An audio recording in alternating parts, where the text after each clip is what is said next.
Humans have gone to war over gold, over land, over religion, over insults that nobody even remembers anymore. But cats? Entire civilizations went to war. Real wars with real casualties because of cats. Not metaphorically, not symbolically. Actual military conflicts triggered by, fought over, or decided by cats. These aren't legends. These are documented events from 4 different civilizations across 4 different centuries. And each one proves the same thing. Cats have been shaping human history far more than anyone gives them credit for. Number 4, Egypt versus Persia, the Battle of Pelusium, 525 BC. The most famous cat-related military conflict in history took place at the gates of Egypt in 525 BC. King Cambyses II of Persia was marching on Egypt. Pharaoh Psamtik III assembled his forces at Pelusium, the fortress city that guarded Egypt's eastern border. On paper, it should have been a defensible position. But Cambyses had done his research. He knew that Egyptian law forbade the killing of cats under penalty of death. He knew that the goddess Bastet, protector of the home and living spirit within every cat, was one of the most revered deities in the Egyptian pantheon. So he put cats on his shields. Persian soldiers advanced carrying live cats. Others had the image of Bastet painted on their armor. The Egyptian army, devout, disciplined, and terrified of committing sacrilege, refused to engage. Archers held their fire. Infantry broke ranks. Pelusium fell. Egypt fell. The greatest civilization in the ancient world was conquered because one general figured out that the Egyptians would rather lose an empire than risk killing a cat. This is the only recorded instance in ancient warfare where an entire nation's military was neutralized by a religious taboo involving an animal. And the animal was a cat. Number 3, Egypt versus everyone. The cat Smuggling Wars, 1500 to 500 BC. Egypt didn't just worship cats, it hoarded them. For nearly 1,000 years, the pharaohs enforced a strict ban on the export of cats.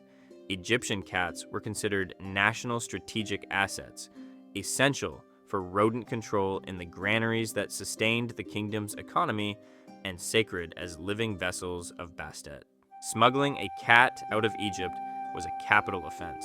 The government maintained agents in foreign ports whose job was to locate and retrieve any cats that had been illegally exported. When Egyptian cats were found abroad, the government demanded their return, and backed that demand with diplomatic and, occasionally, military pressure. This wasn't just religious policy, it was economic warfare. Egypt understood that its agricultural superiority depended partly on its cats. Rats destroyed grain. Cats destroyed rats. Allowing other kingdoms access to Egyptian cats meant giving them the same advantage. Phoenician traders were the primary smugglers. They hid cats aboard merchant ships and sold them in ports across the Mediterranean. Greek merchants did the same. The trade was so persistent that Egypt reportedly sent naval expeditions to intercept smuggling vessels and recover the stolen cats. The cat smuggling wars weren't a single conflict.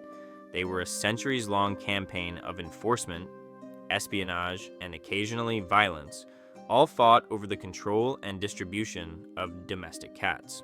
By the time the Persian conquest ended Egyptian independence in 525 BC, the cat export ban had already been effectively broken.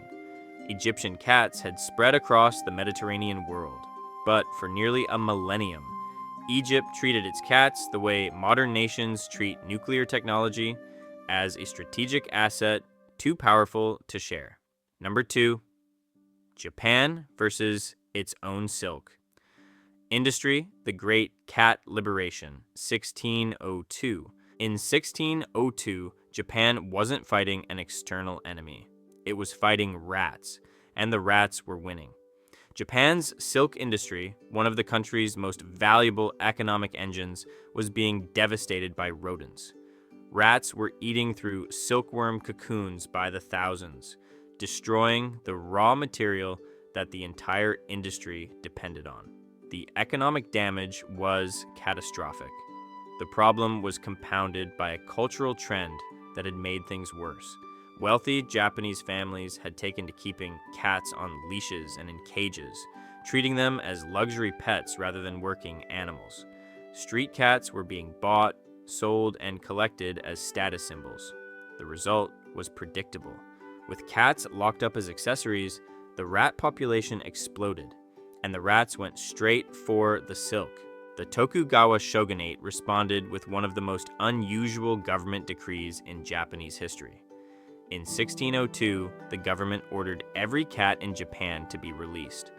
All cats were to be set free into the streets immediately. Buying, selling, or keeping cats on leashes was banned. The decree was essentially a military-style mobilization, except the army being deployed was made of cats.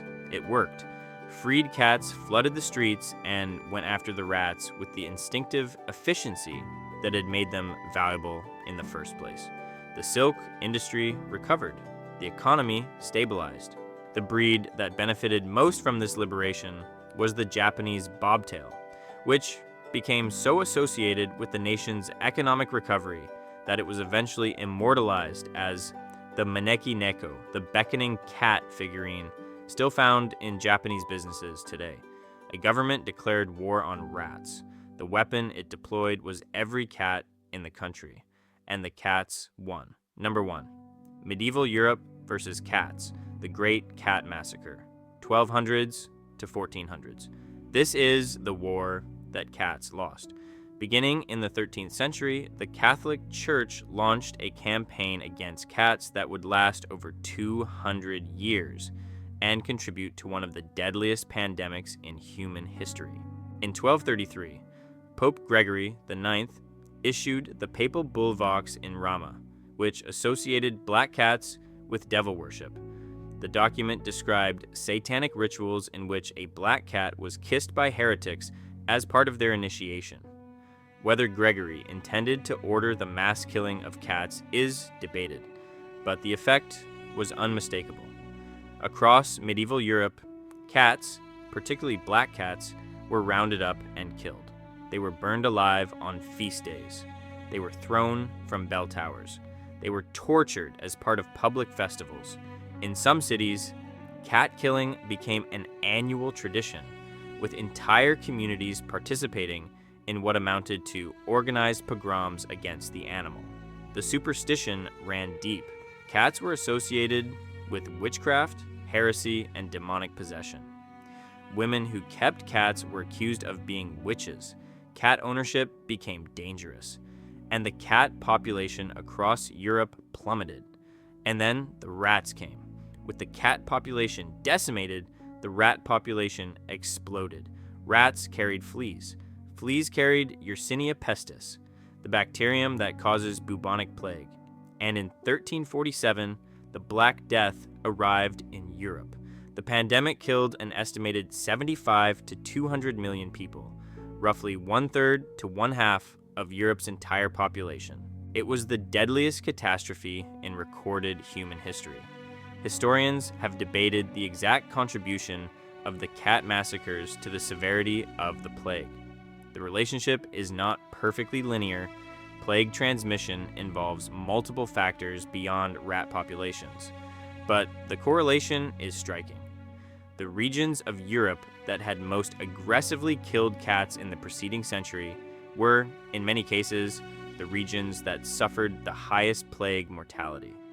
Medieval Europe went to war against cats, and when the cats were gone, the rats filled the vacuum. And when the rats came, death followed. It took Europe over a century to recover, and it took even longer for cats to regain their status as valued, protected animals. The lesson: 4 civilizations, 4 conflicts, 4 outcomes shaped by a single animal. Egypt fell because it couldn't fight in the presence of cats. Egypt fought for decades to prevent other nations from acquiring its cats. Japan mobilized its entire cat population to save its economy. and medieval Europe killed its cats and paid for it with 100 million lives. No other animal in history has triggered this many military and political crises. No other animal has been weaponized, embargoed, liberated, and massacred by governments across 4 continents and 20 centuries. Cats didn't ask to be at the center of human civilization. They didn't volunteer for any of it. They just existed, and the world went to war around them. Which, if you think about it, is the most cat thing imaginable.